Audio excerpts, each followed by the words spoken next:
Supercars. Today we are back in the M140i and I wanted to just go through why we actually have chosen this car in particular. So this story all begins back in probably around May time last year when I decided I really wanted to have a go of a 235i, just due to the fact that I'd read a lot about the engine. I'd previously owned a 335i and I loved that car. It was absolutely phenomenal. So I thought that car basically in a smaller package, what could be, you know, what better could there be? So yeah, we went and test drove that, and that kind of started off us looking around for a new car.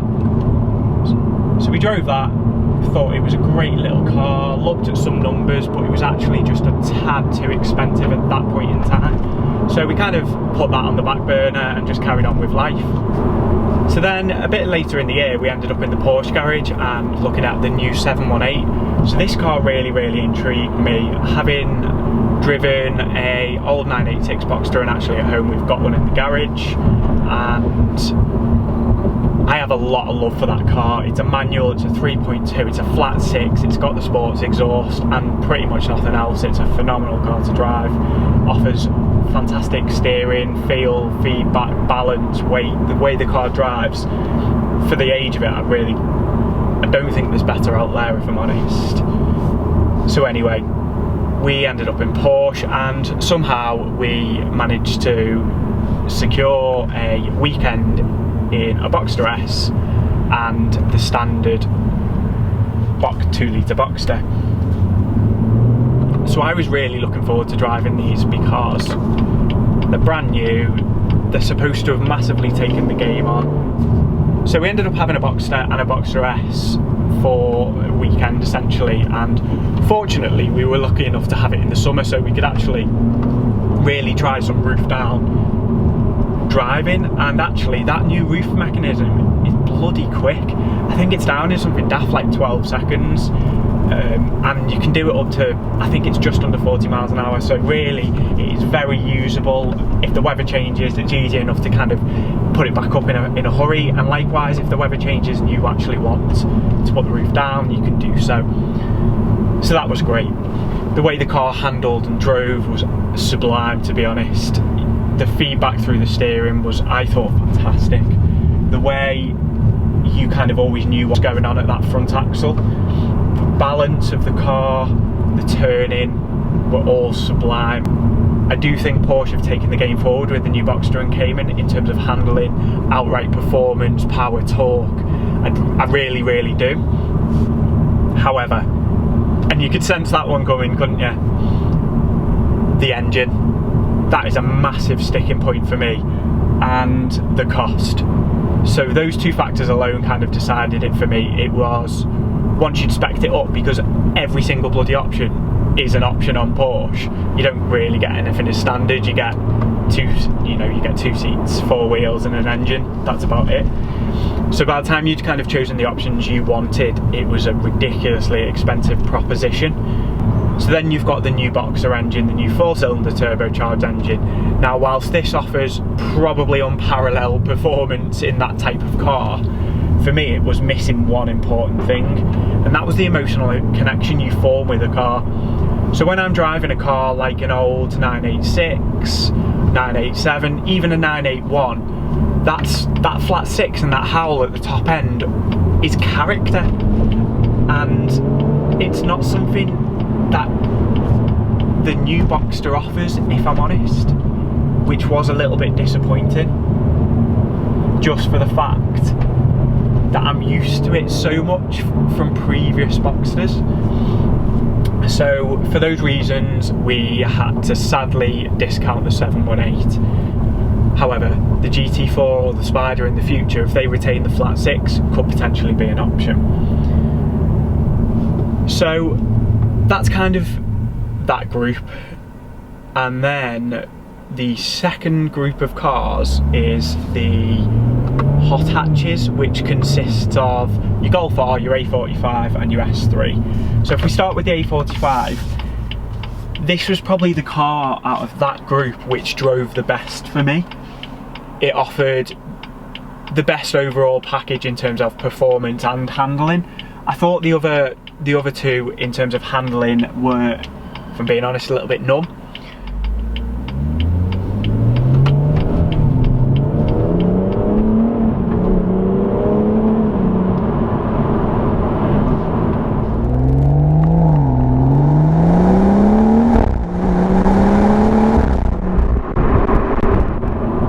So if we start with the A45, whilst I did think this offered the best package of the four-wheel drive 4-pods, it offered the best overall performance and handling and experience. The biggest problem, and the reason we had to pretty much immediately discount it, was the price. By the time we priced it up, it was so expensive, we just couldn't justify that cost for what I wasn't overly blown away with. I think the looks as well are a little bit too aggressive. We wanted something that's a bit more subdued and a bit more of a Q car. So then we started to look at the S3. So I'd driven an S3 anyway. The new facelift was due to be out at the back end of the year. We'd kind of discussed with the dealer what new things this would bring, like the virtual cockpit. So in terms of aesthetically, that would be a very, very pretty car and a very good looking car. So when we test drove it, it was absolutely brilliant as a point-to-point car. I don't think you could fault it for an all-year car, really. The four-wheel drive system means you've got ultimate grip on the road, really. If you're breaking that grip, you're doing something stupid. And it offers all-weather performance, which obviously rear-wheel drive cars might not necessarily be able to offer. So I thought in terms of point-to-point, brilliant.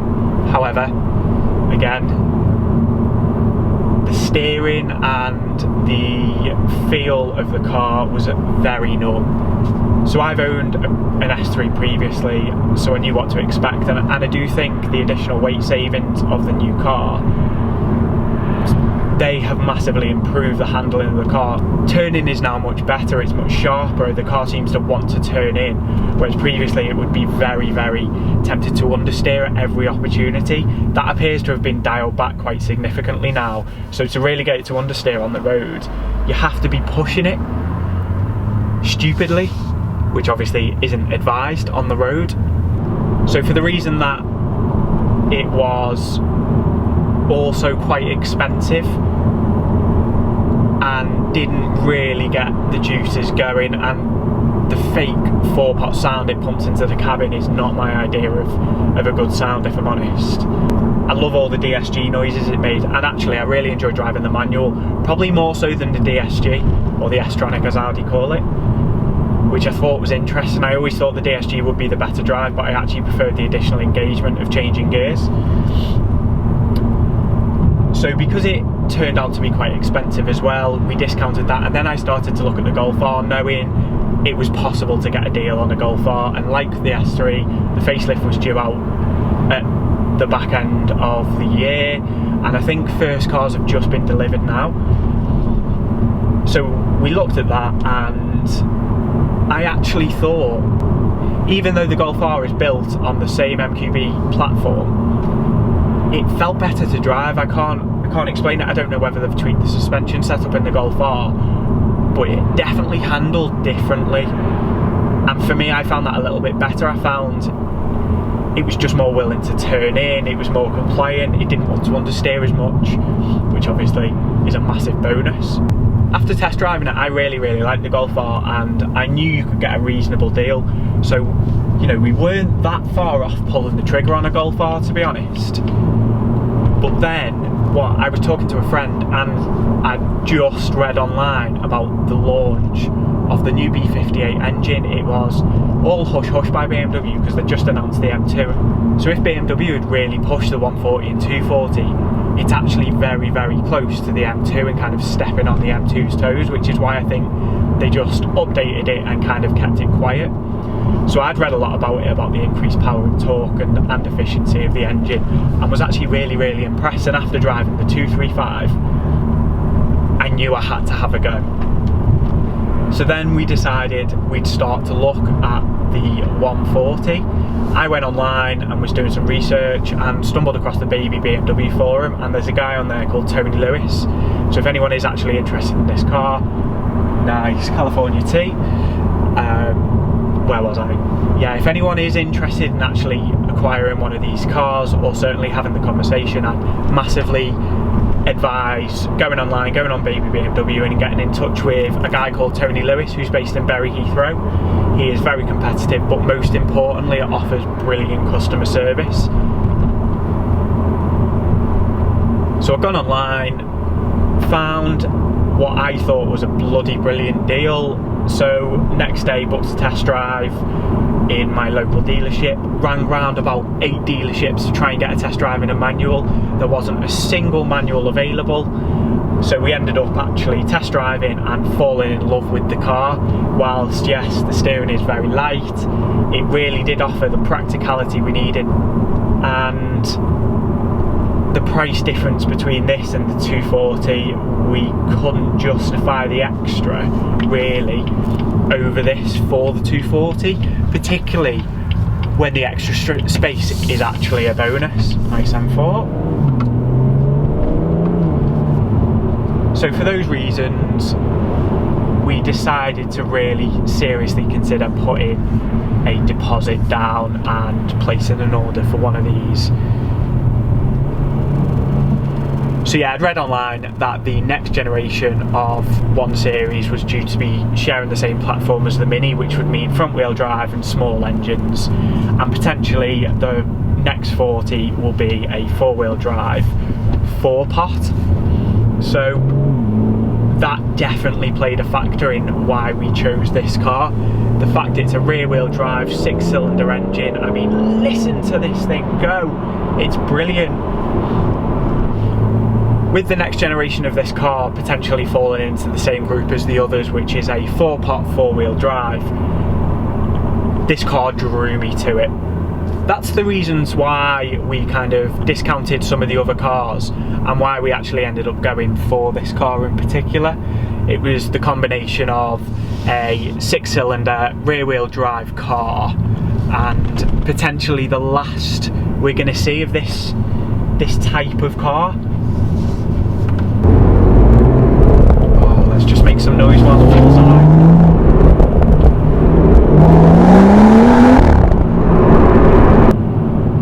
This car does grip very, very well.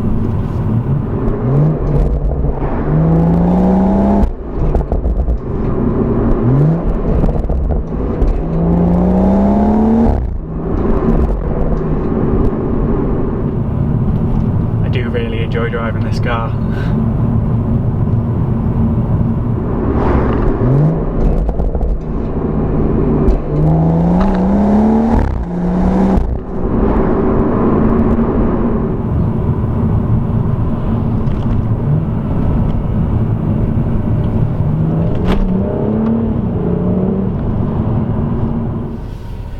So that kind of covers why we ended up with this car and why we didn't end up with some of the other competitor cars which we looked at. Ultimately, it came down to the fact this is potentially the last of a dying breed, which is rear wheel drive 6-cylinder hot hatch with stupid performance. It essentially is going to fall into the category of every other hot hatch on the market.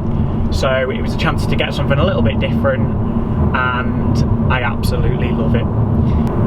Thanks for watching today, guys. I hope you've enjoyed it and now get a better understanding of why we actually chose this car. And for anyone else out there who is in the same position and kind of looking at these types of cars, I'd recommend you drive them all, as it is personal preference and these are just my opinions. But this car, no way another 140, but this car really does offer a unique proposition at this point in time, and one which you may not be able to get into in the future. So I'd seriously consider it. Go and drive one, see what you think, and get the order placed. If you've got any comments, feel free to leave them below. I'm particularly interested to hear around people in a similar situation and their thoughts on the cars, and maybe their thoughts on the 140 as well. And then subscribe to the channel. I'll catch you soon. Cheers.